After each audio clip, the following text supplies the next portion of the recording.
everybody. Welcome to the broadcast. I have a very special guest for you, my shaman and spiritual teacher, Riz Mirza. Hello, Riz. Hi. So good to see you, Marla. Yes, thanks for being here. So, for people who are not familiar with you and your work, just give a little overview of what you do, who you are. Sure, that should be easy in 10, 15 seconds. Oh my God. Just I have, with notes.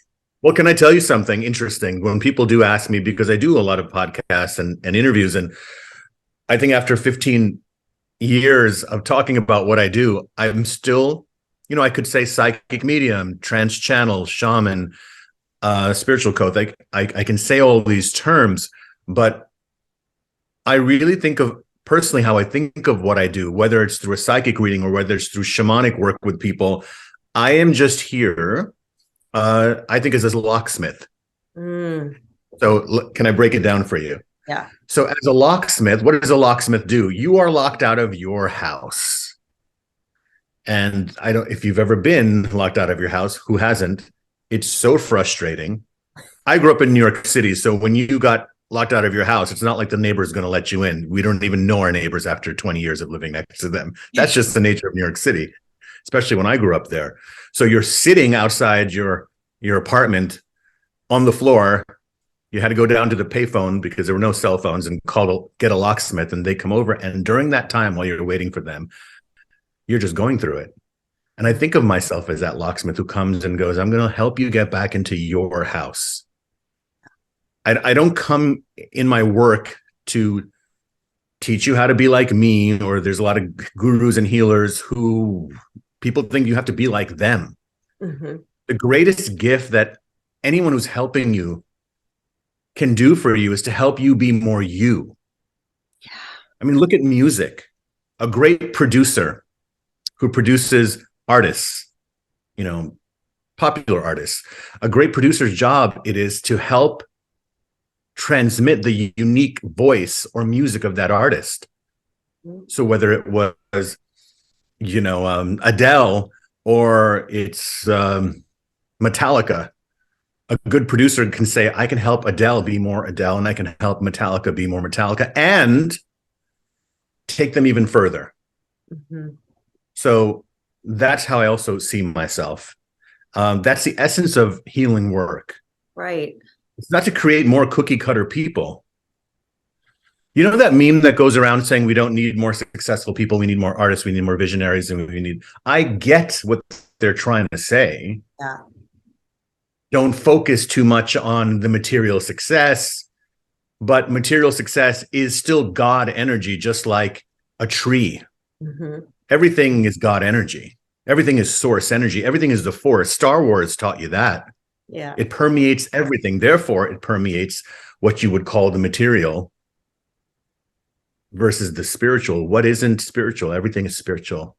All music is spiritual because there's no such thing as this is spiritual music and this is not. All music that affects you personally, activates your spirit, that's spiritual music. So when in my work with people, whether it's I'm trance channeling the spirit guide messages, or I'm on the phone doing a psychic reading, or I'm working 5-6 hours with one person as a shaman, I want to help you get back to who you are, at the same time take you where who you are becoming. And that is what I've dedicated my life to. So you can call me psychic medium. Yes, I do that. And all those other terms. But that's how I think of myself. And I'm so glad you're giving me the opportunity to share this with you, because I love your podcast. I love watching you because I've noticed in the time that I've known you, besides seeing you just go like that, I've noticed that you're always keeping an open mind to, well, anything is possible. That's a big thing. That's the thing about me. And I've been accused of being too naive, like, oh, you just believe anything. I've been accused by that,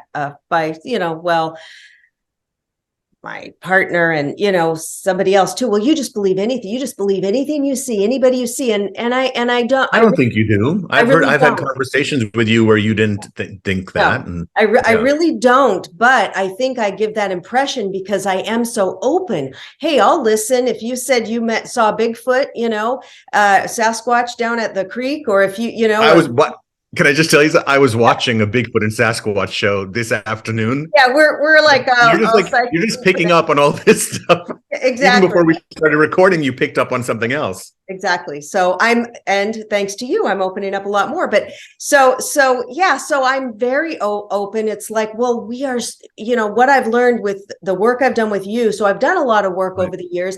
And then what brought me to you was this much deeper, the shamanic journeying and things where it just really, we worked on even the energetically, the body. And so and where you hold in the body, where it's far more than muscle memory, it's cellular memory. Right. Your cells even have past life memories. Yes. You know how many people I've given readings to on the phone who I've never met. I only get their first name. You know, my assistant handles everything. I just get a first name and the call is connected and I get on. That's how I like to go into everything, totally fresh. Yeah. And I'll say something to the person where I'll, you know, let's just, for example, I'll say, oh, behind your left shoulder, do you have a tattoo or a birthmark? They're like, no, but I have the strangest scar. Oh, okay. I said, and I'll say, you know, you got hit behind the left shoulder in a battle. And they'll say, I have a weird mark there that makes no sense. Yeah. So even the body is showing you some of this, I call it the spiritual map or the spiritual history through what you've gone through in different lifetimes. Well, and Red Eagle, the spirit guide, you guys, that Riz channels the most. He channels a lot of spirit guides, but his main guide, Red Eagle, talks about spiritual DNA and physical DNA. So we're going to actually be talking about that. By the way, I want to let your viewers know I'm going to be at the Conscious Life Expo coming up on February 12th. It's a whole weekend. If you've never been to the Conscious Life Expo, you got to go. Yeah, I'm there every year, you guys. I go. That's the Coachella. That's the Coachella of the spiritual New Age metaphysical community. You got the most amazing speakers and healers. You have the workshops going on. I'm going to be channeling on the 12th at noon. And that expo is showing you, because it's growing. It's at the Hilton. I think it's going to be by next year. The next year it's going to be at the LA Convention Center. It's just getting bigger and bigger. Yeah, they do 3 levels. So the downstairs, the middle, and up. So it's 3 levels, and it's just phenomenal. This past year they didn't have the bottom level because they had just come out of the COVID, but it'll be back to. So why do you think, Marla? Why do you think that more than ever people are working with shamans? They're doing psychedelic therapy. They're doing deep soul healing, inner child work, DNA ancestry, past life, reincarnation, crystal aura, Reiki, energy healing, everything you can imagine. Astrology, tarot, keep going. Yeah. People, and I will tell you as a practitioner of many of these metaphysical science arts, is that who was doing this 12, 13 years ago, 14, 15 years ago, the demographic has gone like this. I used to make a joke that one day everybody and their grandmother is going to be doing this kind of work, working with a shaman. And now I have grandmothers who come to me and work in the deepest ways. So now you have this expo is just growing and growing. So I actually want to know from you if you've noticed that, and why do you think that is? Well, and I was at Home Goods, you know what Home Goods is, you guys. It's like a, yes, of course, Max or what, it's like a Home Goods. I love Home Goods. They have the best Christmas stuff. But I was walking, they had this shelf. It was full of tarot cards. Now I had bought a tarot deck at Home Goods a few months ago, but that's how I saw one. It was one. Oh, I'm like, well, this is a cool one. But they had a whole shelf of a bunch of them, and I'm noticing that in the garden store where they sell garden supplies and some gifts. They've got a whole crystals and tarot area. So it's like people are just craving it. They're loving it. And I had, when my first book came out in like 2008, Excuse Me, Your Soulmate Is Waiting. I remember I was at the Conscious Life Expo and I did some presentation. it was nothing like it is now. It was just some authors and some speakers and this. Now it's like just the crystals and the people talking about UFOs, and there's Reiki healers and masseuses and massage people and everything you can think of. And there's food and music. Well, let's talk about it. Okay. I got this there last time, but people are just, and it's like a reunion. Hey, these people, they're okay. I like that you said reunion. Yeah. I like that you said reunion, because the amazing thing about this whole movement, if you want to call it that, is that this is our original programming. The new age is actually the old age. Yes. It's the same. Well, I'm sure we've expanded the teachings because that's the nature of how we evolve. We will start to learn more. But certainly our ancestors knew. Our ancestors, all of them, listen, you guys who are watching, it doesn't matter what color your skin is or how you identify yourself in any way. Your ancestors, my ancestors, all of our ancestors came from tribes. Mm-hmm. And we know enough about tribes to know that everyone had their role in the tribe, just like now. Mm-hmm. You had your medicine woman or medicine man, you had your elders, you had your warriors, you had your farmers, you had your sages, you had the people who are maybe what they call witch doctors now. Mm-hmm. And there was someone who channeled. Yeah. So channeling is this word that is now getting into the vocabulary more and more. We used to say channeled back in the day for the most normal thing. Oh, I totally channeled that deal. Oh, I just totally channeled that talk. Coming from people who were not interested or didn't believe in psychics or healers or anything. Mm-hmm. So the word channel, guys, is the same word as the word canal. Yeah. Canal is that space between the land where the water flows through and the packages are dropped off from the ships. Well, when a channeler is channeling, they become that river. And what are the ships here? The spirit guides are dropping their messages off to you, and we keep going. So that's what I do. And that's what you guys do when you step out of the way. When you step out of the way, your flow becomes one with the flow. Mm-hmm. So you're not tapping in. I want to talk about this to you guys because so many of healers watch your stuff, and people who want to get into healing or experience it watch your show. I understand why you say I want to tap in. Try this on for size. Instead of saying tap in, think of the word surrender. Yeah. Because tapping in, it's involving you digging into some space where something is hiding. Something else is hiding, in a sense. But when you surrender, what you're doing is you're just kind of like falling back into, like, I'm surrendering into this chair, like I'm surrendering into it so that I'm resting in it. I'm not expending so much energy. So when we're channeling and when we're connecting to our spirit guides, and again, you can use whatever words you want, ancestors, universe, divine energy, God, angels, whatever the word is, they're still the spirits that guide you. Yeah. So you're surrendering to a version of yourself. What is happening on planet Earth right now? Look how many people are checking out, Marla. Guys, look how many people are dying every day. Every day, somebody, and not musicians, entertainers, more than ever. Yes. Yeah. More than ever. So some are checking out through ODing, some are taking their life another way, some are, and this is where you start to really bend and expand your mind, is the soul is choosing to check out in an accident, in a sudden illness. Notice that I'm saying the soul. Yeah. Why am I saying the soul and not the person? Because in a sense, there's two of you. You're multidimensional. So you have your earthly self, the one that's trying to stay alive physically and be well. And then you have the soul that's eternal and is in complete full alignment and knowledge that it is eternal.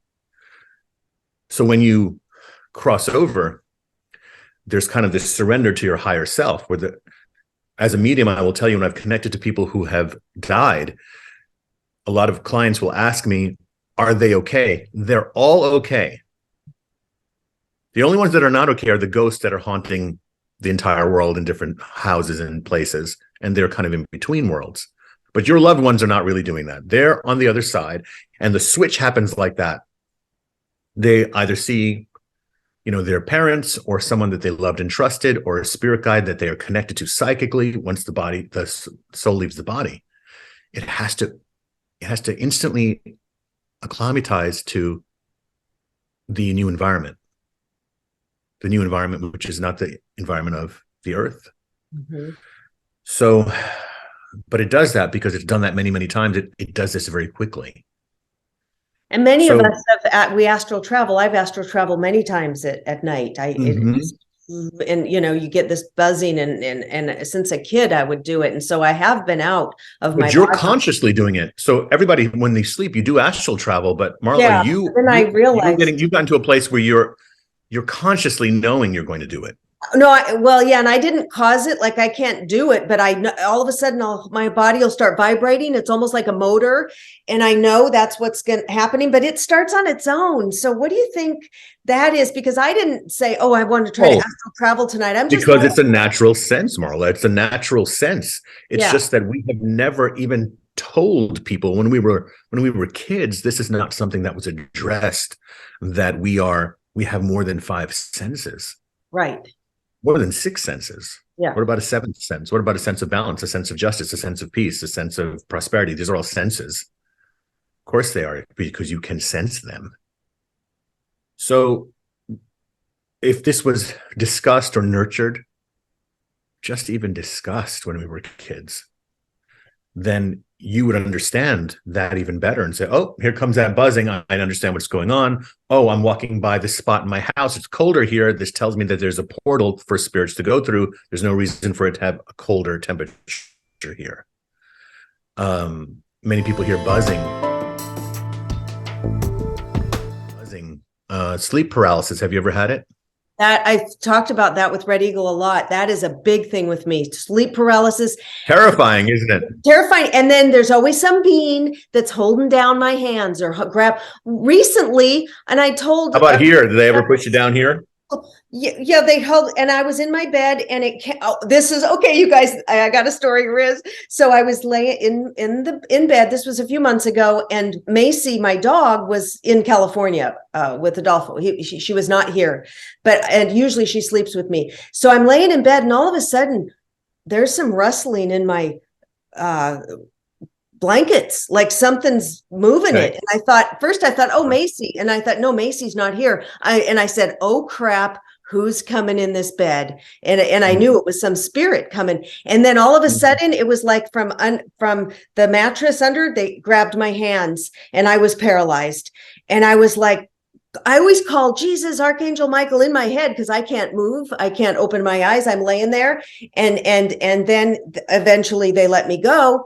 So then when I asked Red Eagle in a circle, you guys, that you can experience with Riz. I think I remember this. Then Red Eagle says, why you're calling Archangel Michael? And next time you say, hey, Archangel Michael, watch this. And then you take it. That's right.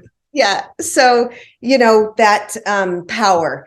And then he always says. Very, very powerful. Also, your spirit guide sometimes will do that to you. Oh, he said that. He said, how do you know that wasn't Thomas? How do you know that wasn't your spirit guide? I knew that wasn't even Archangel Michael doing it to you. Yeah, I said, why would they do it? Because they'll say, well, because Archangel Michael would never do that to me, never scare me. Are you kidding? Your teachers will scare you. They do things to, Red Eagle said they used to scare you. They spar. Yeah. Your boxing coach is going to spar and give you a little slap, and you're going to go, oh my God, my teacher just slapped me. Right. They're not doing it to hurt you. They're doing it to activate you. Activate you. Yeah. Yeah. So I said, do you think that was Thomas? Because my main guide's Thomas. And even when we start talking about this, Riz, like I can feel around my crown, the spirit guides. When I start talking about spiritual things, or I'm starting to work with, and then I always feel it over here. So I can feel them. They're here. They are here. They are here. Talking about people checking out. People are watching the news and they're going, what is going on? People are plowing into crowds. There's shooters happening, school shootings happening, people getting stalked, and their families are getting shot, and there's crime. And then there's, you ever go on nextdoor.com? Yeah. Oh, yes. I see every day. On one hand, it's great, but on the other hand, like ignorance is bliss. But then at the same time, is it really?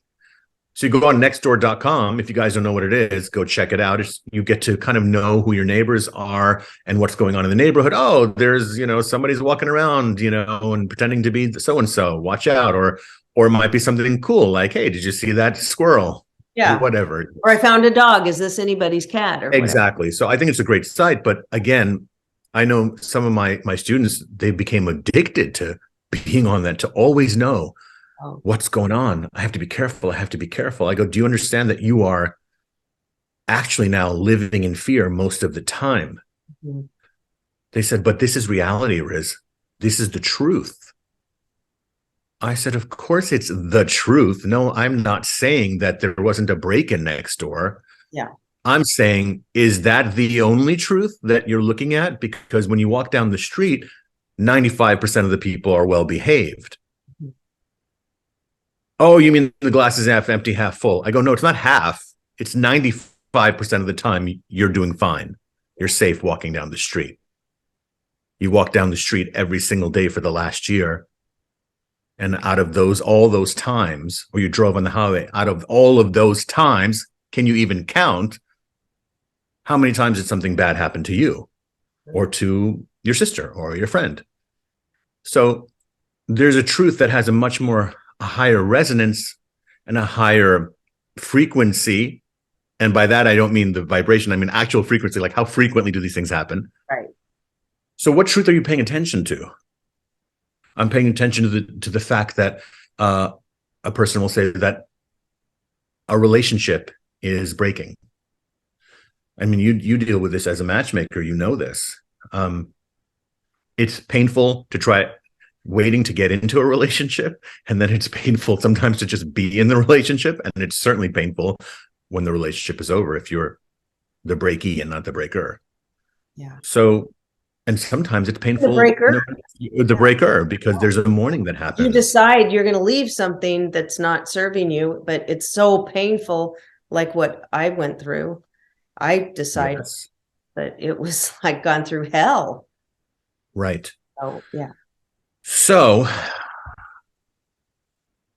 what is it? Is it about things changing or how we think and interpret what we are seeing? That's what I was telling this person. Well, you're looking at the crime reports all the time. Yeah. But good news doesn't really seem to interest you because good news seems to be suspect, but bad news seems to be concrete and real. Mm-hmm. So people will tell you guys, you tell them a story and they'll say, well, that's cool, but let's get down to the cold hard reality. You've never heard anyone say, let's get down to the soft, warm reality. Right. Why is that expression cold, hard reality? Yeah. When actually most of your reality, you've been supported. You've gotten mostly what you need. Mm-hmm. Certainly, if you're watching this, you have a computer or a cell phone and you're already doing better and you're cozy somewhere safe and you're already doing better than 95% of the people on the planet. So why do you want to connect to your spirit guides? Because what's going on? Okay, so what you are experiencing, because you're here as a creator, you are in your creative mode, whether you want to create a family, a relationship, a career, a better state of health. Mm-hmm. And you say, oh, I also want to serve the people.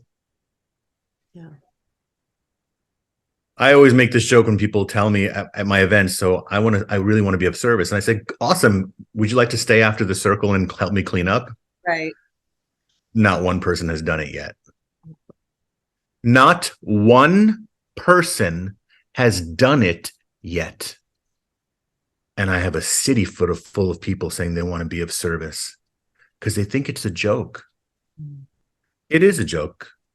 In a sense, it's not this kind of joke they think it is. It's a joke for me because I go, I wonder who would ever say, hey, so you said, so you need any help cleaning up? I'm here. Yeah. I don't feel bad because all of it, it's still about oneness to me. I still know that everything will be taken care of. I don't need someone to help me clean up. I'm happy to sweep up the entire yoga studio after a circle. It's not a big deal. It's just gratitude. It's just normal. It's called being responsible. It's like being, a husband or a dad or a teacher and a student at the same time. So it's not that these people are mean or they're inconsiderate that they never think to actually, let me see what happens if I stay and actually do that. Say, why don't I help him clean up? Yeah. It's not that they're inconsiderate. It's that they haven't considered something else. That service starts where you're at. And then money as a healer or popularity as a healer happens. Yes.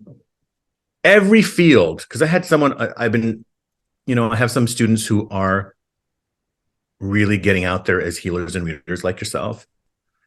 And then I have some, that are younger, and they'll say to me, I really want to get out there now and do everything. And this person I know is out there as a psychic reader, and he or she is just learned this. Like, they were doing nothing a year ago and suddenly they're a healer. And I go, well, you can be mad about it and you can say, well, they're not really the legit healers. You can. But every field has that. Are you kidding? Every field has that. There are people who just graduate chef school who are walking around like they're really experienced chefs. Right. Well, and if we have that, cool, and you're going to let it frustrate you. It can be very frustrating because you're seeing people who don't really know what they're talking about, helping people who really need something a bit more serious. But it's okay, because eventually you'll find the healer that's right for you, and there's no judgment or anything. But we do have to talk about it, that, look, if you're studying something, guys, whatever healing modality you're studying, really study it and bring it into your practical reality. You will have to. A good teacher is one that, you might say impresses you, grabs your attention, but also just slightly unnerves you at times. That's fun. Well, some of the greatest teachers I ever had, they would say something, and for a second I would go, whew, ooh, that was heavy. Oh my God. You had me in tears on my first shamanic journey work with you. You had me in tears. Marla, I slayed you. Yeah, you did. I knew I had to, though, because I knew you were weighed down, because you're an empath, and you have, and your third eye was going to open, and intuition was going to rise in you. And I had to punch through some layers with you, because how am I going to get you out? Because some of the most sensitive, powerful people are going to bury themselves. I remember at the end, it was like towards the end of the day, and you made me cry, and I was in tears, and I started to get up to leave. I was like, okay, well, it's the end of the day. And then you're like, why are you leaving? You're crying. Why are you leaving? And I'm like, oh, I thought it was over. I thought you were mad at me, or you didn't like me, or you know what I mean? I was like, oh my God. And then after I realized what you did.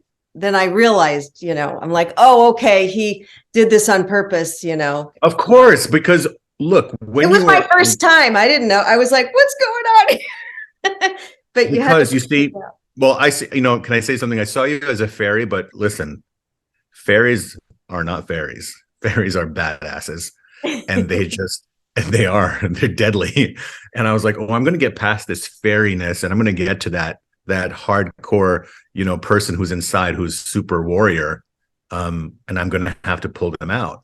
Yeah. And as a shaman, that's required. As a healer, that's required. You do it in different ways at different times. Yeah. And then we've had experiences where it was just quiet most of the time. It wasn't like that all the time. Sometimes it was just very soft and weepy, and other times it was boisterous. Sometimes I'm screaming and hitting myself. Like, God. Well, because you were hitting yourself. Listen, if a person's hitting themselves with their hands physically, it's because they've been hitting themselves for a long time, mentally and emotionally. Right. Yeah. No, what I love about it is because it really gets to the, like, we're going to talk about that spiritual DNA, and we had to get through some layers of some karmic stuff in some of my past. Can we talk about spiritual DNA, guys? Let's talk about it. Yeah, it's so fascinating to me, because right when you were talking about, oh, you have this skin color, it's such a big deal these days, and this race and that race, and it's we've been everything. It's like, I don't know, we have been everything. We're a little bit too much we're this now, and this is my label, and this is this, and I just feel you have to know the rules before you can break them, is how I look at it. So it's kind of like conversations do need to happen, because remember, we're on Earth and to school. So the conversation about race and um, gender and sexuality and politics, whatever it may be, all of it is a process. And if you understand that Earth is a school, you really understand this. If you put it on a post-it in your car on the visor, if you put it on the windshield, if you put it inside your shoe and you put it on the fridge, and you put it next to your glass of water that's next to you at nighttime, and you put it on the mirror in the bathroom, Earth is a school, there's a humility that comes with when you're dealing with people who think differently than you. Because instead of making it about, now I'm going to impose what, or at least express or try to convince and fight about what my opinion is, if there's a part of you that's laid back and goes, wait, Earth is a school, let me observe this interaction that I vehemently feel against what this person is saying and believes, and I have evidence to show that what they believe is bad for me, them, the country, the world, the planet, humanity, because everybody thinks that they have the evidence for that. Right. You have to have a part of you that's your higher self has to be observing this and go, you know what, this has never gotten us anywhere. I have to understand that I'm sitting here with these people or person or opposing belief as my own creation while I'm here on Earth, for me to understand that I'm safe first and foremost. Like, breathe that in, drop in with that. I'm safe in my existence. Not only am I safe in my life, which means just this lifetime, 0 to 85 or 95, whatever. I'm safe in my existence. Your life is this much. Your existence goes from here to endless. Endless. You are eternal. So your existence, are you safe in your existence? What will that do for you? Well, you could probably focus better without judgment, opinions, or leanings, too many leanings. And so what you're saying, what I gather from what you're saying is, yeah, the conversation about how different we are is happening. Because it probably just needs to happen to see where this dialogue goes. I kind of find it funny that when I look at some of the alien experiences that people have had, all the aliens tend to look the same. I go, maybe they figured it out that let's just all like start to actually genetically look the same, or maybe they all intermingled so much that we couldn't tell the alien's gender nor their ethnicity anymore. Right. Maybe that is the future. I don't Yeah. know. I think it's a little boring because I do think that, as the French say, vive la différence, the difference in us that makes things really interesting. Yeah. But I question for you. So what have people been asking you the most lately in readings that you do? most of it's love, and I'm a matchmaker and a coach, and most of it now, okay, because you do readings too, of course. So, and I'm sure a lot of it's on love. So this is something kind of well, the hardest readings, the ones that I don't care for, are the ones where people will say, I just met this guy. Is he going to call me Saturday night? Or what is he thinking? Or we broke up and he's with somebody else, but I wonder, is he still thinking about me, or what's going on over there? Are they going to break up? It's that lower chakra stuff. So, but there's a lot of, or when am I going to find love? And Red Eagle talks a lot about that, which I'd love to talk about that because people want to know when. What we do as seers, we do kind of see when it's going to happen. This is how it kind of works. It's sort of like a master chef is watching you just baked a cake and put it in the oven. And then the master chef comes and opens the oven door and looks and goes, oh, I see what you put. What did you put in? How many cups of baking soda? Well, how many? Okay. How much sugar? Let me look at the temperature. When did you put this in? Let me see how you beat it. Okay. Oh, this is going to be about 2 hours. You might need to raise or lower the heat. So we see what you've created in your ingredient list. What does that mean? When we read for you, what we're seeing is how you we get energetically feel how you are creating relationships for yourself. Because listen, you've understood law of attraction enough already to know you're creating a reality with your vibration. So we're reading the vibration and then how you created something. So we're just simply looking in the oven and going, oh, that'll be about 2 hours, which might mean 2 years, 2 lifetimes, 2 decades. I don't know. Most people don't want to ever hear he or she will be here in 9 years. Yeah. Who wants to hear that? Especially the older you are. I have 20-year-olds who don't want to hear that. And depending on the work we do on hear tonight. ourselves, like with the patterns that we have, right? And the work that we're going to do on ourselves, if we're still going to just attract that same kind of person, I get a lot of most women that I talk to, their last relationship was with a narcissist. This narcissist thing is big now. Like all these narcissist channels on YouTube and narcissist. Oh my God, that word narcissist. So what, talk about it's a that. judgment for sure. It is a judgment because you go, I don't want to attract another narcissist. Well, guaranteed you will. I guarantee that you will. I guarantee it. Why do I guarantee it? Oh, because you haven't asked why you attracted it. Yes, I will tell you, you were never going to attract you were never going to attract something that's not a frequency match. Yes. And now this is where the big fight starts for people philosophically. I'm not a narcissist. I can't attract a narcissist. I go, hold on a second. Is the narcissism the deal breaker for you? They go, of course. Well, there's a frequency match. That's where the tension point is. Well, are you saying I should stay with a narcissist? I go, you should not have any resistance to the narcissist that you attracted and understand why. Then you can see why you called it in for yourself. And you would see that that the universe teaches through many people, and you no longer need to be mad or think this person did anything to you. Because you wrote it in, remember when you were in your whole spiritual meditation fun thing, and then the teacher was saying you have called everyone into your life, and you're like, yes, and you had your crystals, and you're also into like you've created it because you were in a good mood and surrounded by spiritual people. And now in the cold, hard reality of life, you're pissed off because you had a narcissist treat you a certain way. Suddenly you forget that God is everything and all things speaking to you. Most people will hear everything I just said and just go, yeah, God just told me that, there are assholes like narcissists out there, so I don't need to have that in my life. Oh, I guarantee you, either you're going to attract another narcissist or someone's going to call you a narcissist now. You're going to start saying the word narcissist so much they don't even know what it means anymore. What is a relationship for most people? You ask someone, how's your relationship? And here's the inner hidden thought process. No one knows this is the thought process. This is just so automatic, which is, if this person is doing things the way I want, the relationship's going good. If they're not doing things the way that I want, well, the relationship's having trouble. Yeah. That's not a relationship. That is warden and prisoner, or principal and student, or cop and criminal in the back seat, or employer and employee. Well, Sarah's not doing the job the way she's supposed to, so she's on probation, and 30 days she's out of here if she doesn't shape up. Where's the relating?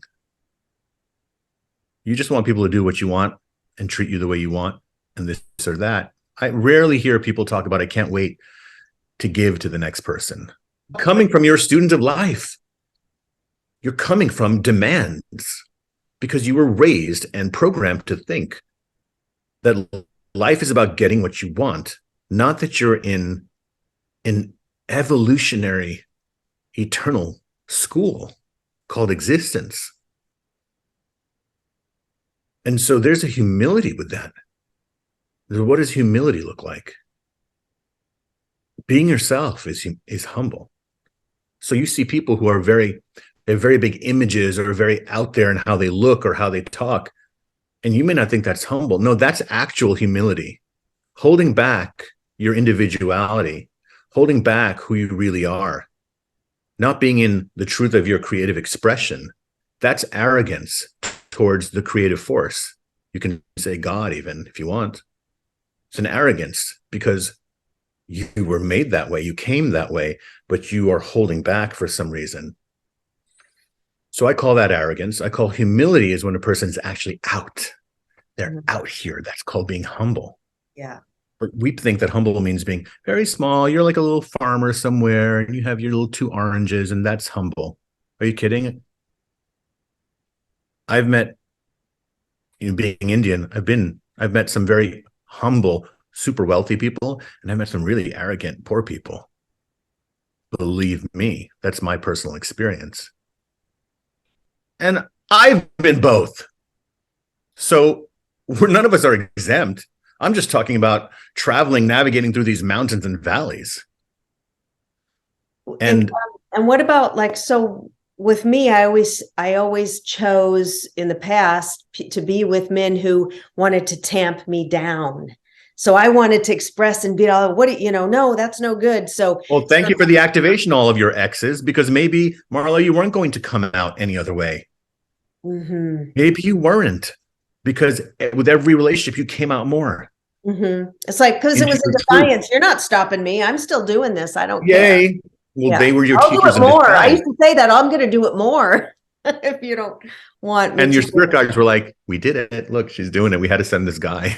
He had to be a narcissist. He had to be an asshole. And look, she's finally gone her path. Guess that's what it took. We all the little signs of, babies and rainbows and leprechauns and squirrels playing weren't enough. Now they are.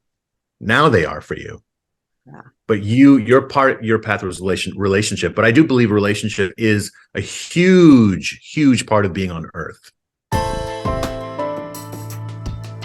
Twin flame partnerships, the first thing that I notice is they immediately start being of service together. They immediately start being of service together very soon after their meeting. The twin flame is not the one, in my humble opinion, that you are struggling with. I can't be with my twin flame because he or she or they are on the other side of the earth and we just can't be together, but I know they're my twin flame. No, you have a very strong karmic contract with that. But the twin flame is going to have that conversation with you. The twin flame is not afraid to have the conversation with you about where you're at and if you're going to be of service together or not. So for me, as a teacher, I would say that's a distinct characteristic is that you both will align to be of service together and stand as individuals and as one. Soulmates, there are many soulmates and many very strong karmic contracts. You could have children with 3 or 4 different people, and they're still not your twin flame. Mm-hmm. You may not even have kids with your twin flame when you're with them. But that wasn't the purpose. Maybe it was just you had to have kids before, and they were supposed to come through. So that was checked off the list, so to speak. And now you're here to be of service in that way. Well, Red Eagle also said about the twin flame. He said, those couples that often, kill the other person or, you murder said that's a twin flame, could be a twin flame. Yes. But that's in the, I would call that the history of what's leading up to different lifetimes. So just for the sake of this discussion, for clarity, I am talking about twin flames that are aligned in this lifetime and are not trying to kill each other. Because it can be like real, like very possible that past lifetimes they killed each other. Okay. But this lifetime where you're looking for that twin flame, you will find. Now, what do we mean be of service? Does everybody have to be a healer in a certain? No, you can work in a bank and you're being of service. You can sell fruit and be of service. Every job is a service job. There's no job that's not. Name something that's not of service to someone. Yeah. As a profession. So it is. But you align in that. There's a movement together in that. And usually I feel when those twin flames align, really align in partnership, it's the sign of the last time, at least on Earth, together. They're not incarnating back here for a while. But can I say something, Marla, about twin flames is that even when you're aligned in service, there's a dynamic tension between twin flames, and they have to really learn, because they're a long, long karmic history of different lifetimes together. They have to really learn how to understand each other's buttons. I mean, say, Araya and I are the same way, because even though we know we're aligned, we can still hurt each other's feelings, but it's very quick. It's like, ooh, okay, let me reset. You always are resetting. Well, Red Eagle talks about Courtney Love and Kurt Cobain as twin. That he always. Oh, absolutely, twin flames. Absolutely, and I'm sure that they will come back in a form where they will be really living it all the way through. Yeah. But you can see it so clearly, can't you? You can see it so clearly. I also noticed that twin flames, often there's something similar in their faces. Like, I mean, Araya looks totally different than me, but there's pictures where there's a similar face. So strange. I'll show them to you. I actually want to post that one day to go look here, here, and here. And that birthday gift you got for that one birthday party I came to, somebody gave you a painting of you two, half your face, half hers. Yeah, Remember that? it was amazing. Yeah. I was like, wow, there really is something here. Yeah. So you're finding that love. What about breakups? Yeah. So do people come to you also for breakups? Well, yeah, because they'll, I'll be coaching them, or they'll have broken up and then they're looking for somebody else. So come for matchmaking. I just talk to so many women. I talk to hundreds of women, and even men. It's interesting because a woman will take a year off and say, I'm working on myself. I don't need to jump in a relationship. A man, a lot of times it's like they want to jump right in because they want to just, whatever the reason, they want to just. Can I say something that's, yeah. And I say this with a grain of sugar and a grain of salt. So guys, don't take this like as a hard and fast rule. It's just an observation. Yeah, it's not everybody. Sometimes I feel in the traditional gender roles so far on the planet, I feel like men are actually more sensitive, like more emotionally vulnerable than women. Just try it on for size. I'm not trying to make a big statement. I'm just trying to make an observation here that I've noticed that men, because they haven't been able and weren't trained to talk about their feelings, the sensitivity and vulnerability really builds up in them. And when someone breaks their heart, it is so hard for them to bounce back. And my experience, only speaking from my experience, guys, I've seen women bounce back much faster. And I've seen guys that I've worked with for years to get them through a short-term relationship that broke up. And this is because we are not teaching our young men that their sensitivity is their strength. Yeah. We're not teaching anyone that, honestly, but certainly for men, it's don't cry. Stop crying. Wow, don't cry. That's like preventing a person's sweat glands from functioning. What will happen if every pore in your body was blocked? You become toxic and die. Right. So when you tell a little boy, don't cry, that's what you're doing. You're setting him up for a spiritual death that he barely can get back from. And it'll take him decades to get it back.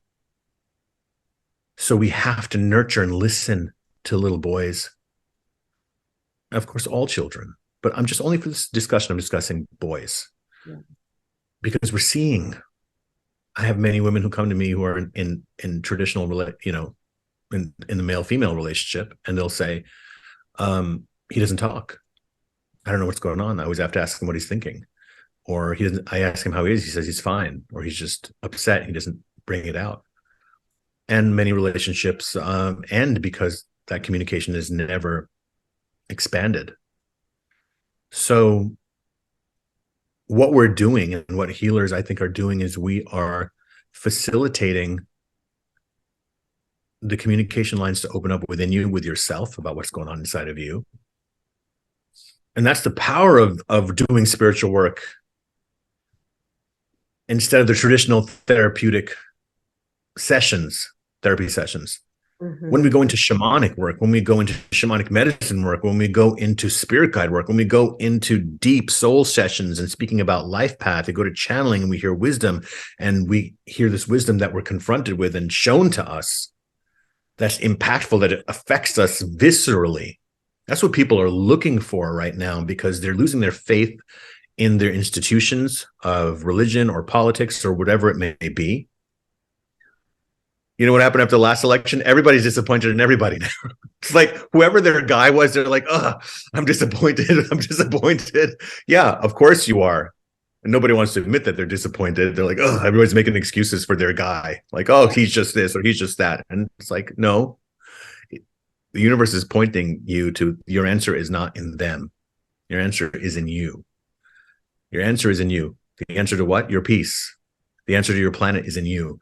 Consciousness, everybody rising into oneness. Obviously, that's the answer for the planet. There's more than enough food to go around the planet. Of course there is. It's just heart opening. If everybody's heart's opened. And we were talking about, we didn't go deep into the spiritual DNA, which this physical DNA Well, is like let's talk about spiritual DNA. great grandmother. Look, my chakra tattoo is showing right now. Oh my God, it's great. DNA. But we think about can I talk about the chakras for a second? You see how these are, you see how, so I have the 7 chakras here, right? Okay. So do you remember in the Bible, and I think it's in the Quran too, and I'm not sure if it's in the Torah, but they talk about the 7 heavens. The 7 chakras. Crown chakra is the 7th chakra. Yes. They're rising up these different heavens. Right. Okay. You're rising up from just the base root chakra of am I safe? Am I safe? Okay, yes, you're safe. Can you rise higher? Yeah. First chakra, am I safe? Second chakra, I am a creative force. Third chakra, and I am here. Then I'm the heart and I'm love. I can speak that love and express it. Rising up to here, and I see within the hidden magic that is in all of these things, crown chakra, and I'm connected to all things at all once, rising up to that kundalini energy, rising up to the top. So spiritual DNA, it's funny I did like this, because the DNA strand is like this. The kundalini, if you guys don't know, look up kundalini.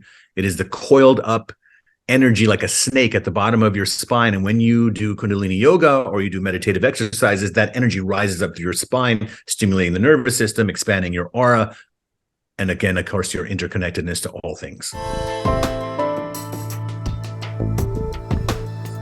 Okay, so spiritual DNA. Mm-hmm. Well, before I go into it, I would love to know how you see it. Well, when I was talking so I've done 11 shamanic journeys with Riz at work, and I'll be, work with him all day. And so Red Eagle comes in and talks and stuff. And he's shared that you and I have been in other lifetimes together we're cousins in a tribe. Cousins in a tribe in Canada, and then also in Ireland that was Viking. And I didn't know that. Yeah, he said you and I were fight Vikings together in the Ireland area. Hell yeah. And then I was also in a tribe neighboring Red Eagle when he was in a body in another tribe. And I said, did I know you? Did I ever know you, Red Eagle? He said, yeah, we were neighboring tribes, so we kind of knew of each other. And not fighting each other though. He didn't mention that. But that means if you didn't mention that, means you guys were like. So you and I had already been in at least 2 lifetimes. Yes. So that's spiritual DNA. Okay, I got you. DNA. That's what spiritual DNA. So so spiritual DNA meaning other lifetimes where you are related to or connected to other people. Because many times when people say I want to connect with my ancestors, most of the time they're thinking the ancestors like from your great grandparents in this lifetime. Right. And many times when I do a reading, Marla, I am connecting with their ancestors, but not the ancestors from this life where they're Irish or they're whatever they are. Yeah. I'll get ancestors from a different lifetime. And I go, my God, you got a tribe here from, Papua New Guinea. And they're like, Filipino from, Brooklyn. Yeah. They thought they're going to get their Filipino ancestors. No, they got their New Guinea ancestors. And they say, we are still with her. Mm-hmm. We are watching her. Mm-hmm. And they go, well, didn't I have many lifetimes? How come it's them? I go, because this lifetime, they're here for that. They are part of your curriculum here. Yes, you do have ancestors from when you were another ethnicity. Yeah. But the only lifetimes that I'm really going to see. Yeah. He said I was an Inuit man too. Oh, and I asked about my dog, Macy. I said, was Macy and I in another life? Because we're so close. And he said, goes, Red Eagle said, she was your camel in North Africa. Okay. So animals following you from lifetime to lifetime. The ones you have a different connection. I've had so many cats. I love cats. And there were a couple that I felt, I would say, more connected to. Yeah. That I just, when it looks at me, it knows me more. I know it more. So you do have it also with your animals, the ones that resonate with you the most. So your spiritual DNA has to do with, you have family, you're connected to people. That's why your friends are part of your spiritual DNA. You know that old saying, you can choose your friends, not your family. Well, you're choosing both, by the way. You are choosing your family. They're providing. I know. You go, who choose the family that I got? Yeah. Well, hopefully you'll start to see why you choose the family that you chose, and you'll find the beauty in that. But your friends are part of that spiritual DNA, and you can't help it. There's some friends you can never get away from. Like they're friends from 30 years ago, but you could do the text twice a year. Right. And that's where it's going to be. You may never even see them for another 10 years, but they are your spiritual DNA. And so just honor that. I mean, honor it. You recognize it. You go, wow, this person, not that you want them to even go away, but you're like, okay, because you have your A circle where you live. Because their earthly personality may not be fitting with you, but we're 100%. Thank you for saying that. Absolutely. Their earthly personality may not be vibing with you right now, but they are soul family. You may have nothing to say to them anymore. Their life is so different. And I will tell you, at least 9 out of 10 times when you have a spiritual awakening that's very powerful, you're going to lose more than half of your friends. Yeah, I had a couple friends, well, for different reasons. One of them, I was shocked because he's more fundamentalist Christian, very Christian. And that was always never a problem for me. And he knew that I was into spiritual stuff. I wasn't into it. We were friends since kindergarten. I know. Yeah. 3rd grade, like a brother. Wow. And now, and so one time, then I noticed he was pulling back last year. And I said, what's happening? And he texted me, he says, what you're into is condemned by the Bible, those tarot cards, this and that. If you repent, I can be your friend. But if I'm sitting next to you, I may get a demon or a curse from you if I'm sitting next to you. So I will help you. And if you will agree to stop what you're chose doing, that over the love of a friend. Wow. Yes. And so that was, I was shocked because I thought that's going to be my friend till the rest of my life. Now it was interesting because one of my this was a lesson though, because my patterns is always men. Well, it couldn't be men, but it could be anybody trying to tell me to change. Don't do what you're doing. Don't be you. This is I feel what I came to learn is be me no matter what. That makes you uncomfortable. Okay, then don't be around me, but I can't keep doing what I do. So that was that allows organic. I would say that allows organic flow, meaning you are really being yourself, and that frequency goes out, and those who are also part of that start to come into your sphere.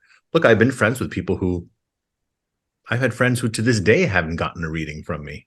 And you go, how could they never get a reading from you? And I go, because they don't know they're always getting a reading from me. Every conversation I have with them, they've been getting readings from me.